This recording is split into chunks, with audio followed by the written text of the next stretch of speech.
Alright, so,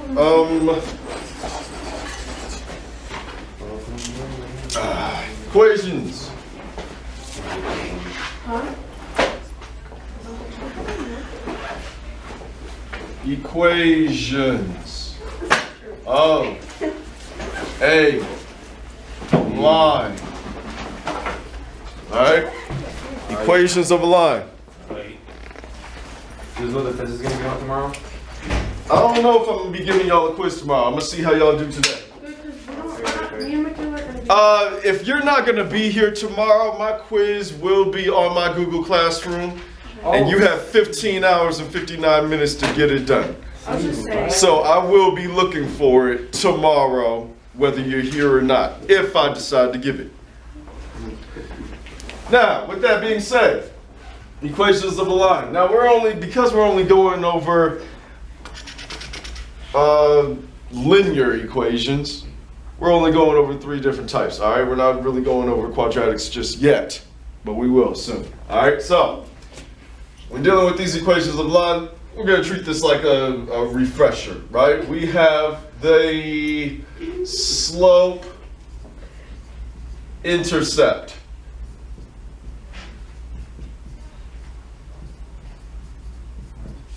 Okay, slope intercept. Isn't that y equals mx? That is your y equals mx plus b. Oh, I hate this equation. Me too. Actually, it's the easiest one. I know. Yeah, this That's one's what I'm easy. saying. I hate it. Where m is your slope.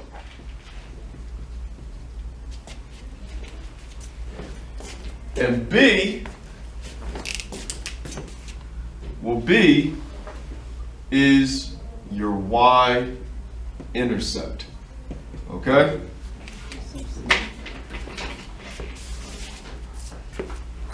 Is that on the camera? Yes, it is. Okay. And then you have your point slope form. Point slope form. Okay? Point slope. Point slope is y minus y1 is equal to m times x minus x1. Okay? We're going to do the equation Where m right here is still your slope. Yeah. Okay? This is pretty much where you try to find and you eventually put it into slope intercept form when you're just given a point and a slope. Or you're usually given 2 points, okay? So, just so you know, keep that in the back of your head. Now, standard form.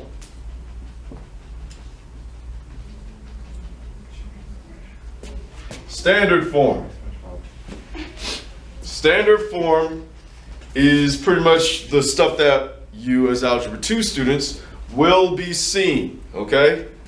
A lot of. Matter of fact, this will be the form that you're going to be putting both of these forms in, which is ax plus by is equal to c, okay?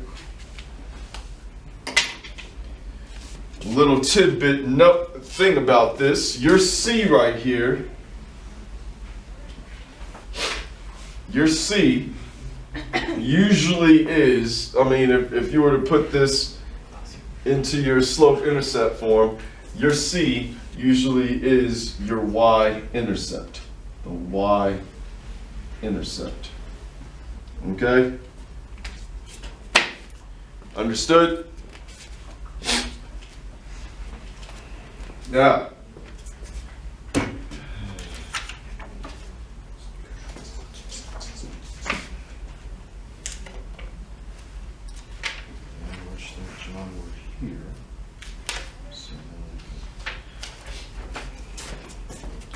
take one pass it, actually. Take one pass it back.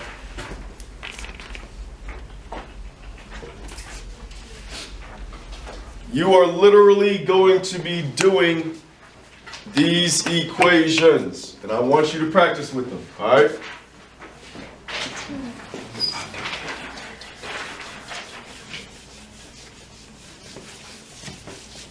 All right, first things first, recognizing slope, okay? Recognizing slope. All right?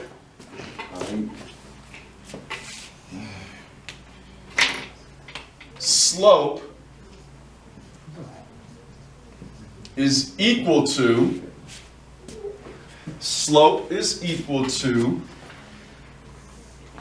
rise over run, okay, which is equal to, y'all good? Y'all still good? Okay, which is equal to delta y over delta x, which is equal to y2 minus y1 over x2 minus x1. Or you can write it out as y1 minus y2 over x1 minus x2, okay? I thought it had to be in the front. I thought it had to be in the form. Which form? The one, the y2 and the y1. I was told it has to be like that and not y1.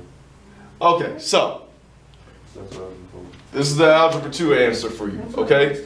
If you start with y2, you must start with x2. If you start with the y1, you must start with the x1. So no important that like it doesn't matter if I put y1 in front, right? No, if you start with the y1, you must start with the So it x1. doesn't matter which It's one you just start one. with, just as long, you just have to make sure you start with the same one. Exactly. And I'll show y'all that, all right? So, knowing the slope, since y'all are, it's good that you were taught that. They just kept it simple. So, if it's not broke, don't fix it, okay? If they told you your whole life to always start with y2, start with that, okay? Because that's what you're used to. It's the same either way. But some instances, starting with the y1, it might look a little bit easier for you. I'm not gonna lie, all right? So, with this one, it's pretty straightforward, all right? You're given 2 points, all right? You're not graphing anything. Right here, you're just putting it in standard form, okay? Now I'm gonna go at this slow, so pay attention. All right, we all have the same page. So, number one, you have x minus y's, your answer should be x minus y equal to 1. So therefore, you should have 1x minus 1y equal to 1, okay? That's for number 1. So, we're given these 2 points right here. -2, -3, and -1, -2, right? We're given these 2 points, okay? So, obviously y'all know how to do the slope, but I'm gonna do both just so that y'all will see that you can use either one. It doesn't matter, okay? So let's start with the y2, right?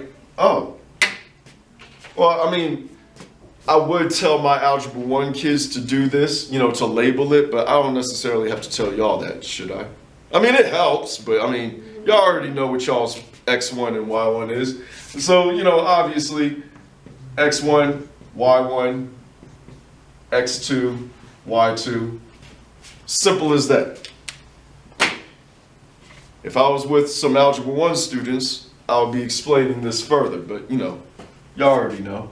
So, let's start with our y2s, right? So we have, matter of fact, let me write this in different colors. Okay. So, y2. Y2 minus y1 over x2 minus x1, right? -2, -3. -2 minus a -3 over -1 minus a -2, right? What happens when you're subtracting a negative? It turns into a positive. There you go. Okay? So therefore, what's -2 plus 3? 1. Not a negative. It's 1. It'll be a 1. What is -1 plus 2? 1. 1. So therefore, we have 1, right? That's our slope right there. Let me do y1 minus y2. So y1 minus y2 over x1 minus x2. Okay? Remember, if you start with the y2, start with the x2. If you start with the y1, start with the x1. Okay? And it's pretty much the same exact stuff, all right? We're just starting over here. So, -3 minus a -2 over -2 minus a -1. They turn into positives as well. Therefore, -3 plus 2, that's equal to a -1. -2 plus 1, that's equal to a -1. Negative divided by negative is a Positive. There we go, see? So it's all up to you, your choice, whichever avenue you want to take. As long as you do your math correctly, you should come up with the same answer each and every time, all right? Now, we found our slope. Because we found our slope, we should now, first things first, put it into point slope form, okay? Rule number 1, point slope form, okay? You start with that. So, choose one of these points. Which one of these points is the easiest one to choose? The x2 and the y2 or the x1 and the y1? X1, Y2. x2 and y2. So, we use the formula y minus y1 equal to m times x minus x1, okay? You can choose either one of these to plug into your y1 and your x1. Now, reason why people have you label these is because usually you choose the x1 and y1 because they just fit. You know what I'm saying? And it helps you not lose track. But it is still your choice, okay? It is still your choice. Pick the easiest one of the two to plug in to your y1 and x1. You don't necessarily have to use x1 and y1, okay? If this one looks simpler than this one, you can plug these in, all right? So, y